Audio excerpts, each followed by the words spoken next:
અયોધ્યાની સમીપે નૈમિષ શાળાની અંદર કયું વ્રત કરવાથી, કયા જપ કરવાથી, કયા દેવની પૂજા કરવાથી દરેકની મનોકામના પૂર્ણ થાય. શ્રેષ્ઠ પુરાણીએ કીધું કે આવો જ પ્રશ્ન એક વખત પૃથ્વી લોક ઉપર વધાયા તો પૃથ્વી લોક ઉપર દરેક માણસ કંઈક ને કંઈક દુઃખ ભોગવે છે. કોઈને સંતાન જોઈએ, કોઈને સંપત્તિ જોઈએ, કોઈને પોતાનું ઘર જોઈએ અને કોઈને ધંધા રોજગારમાં ઉન્નતિ જોઈએ. દરેક ઉપાય કરવો પડે. આ માટે નારદજી ત્રણેય લોકમાં ફરતા ફરતા વૈકુંઠની અંદર વૈકુંઠના અધિપતિ ભગવાન લક્ષ્મી અને નારાયણ પાસે ગયા. ત્યાં જઈ બે હાથ જોડી અને નારદજી ભગવાનને પ્રાર્થના કરવા લાગ્યા. નારાયણ પરબ્રહ્મં, નારાયણ પરરૂપમ, નારાયણ પરતેજમ, નારાયણ આપો છો અને તમે જગતને દુઃખ આપો છો એટલે આખું જગત તમારી પૂજા કરે છે. નારદજીની આવી વાણી સાંભળી અને ભગવાન કહેવા લાગ્યા કે નારદજી તમે શું હેતુ રાખી આજે વૈકુંઠમાં પધાર્યા છો?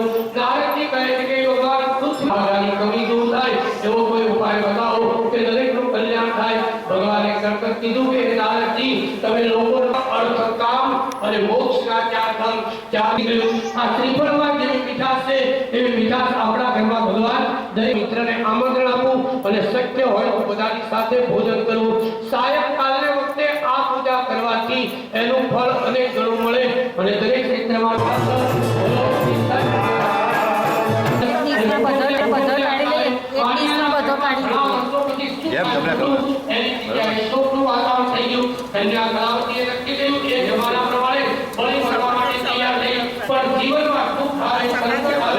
મુશ્કેલીઓ આવે ત્યારે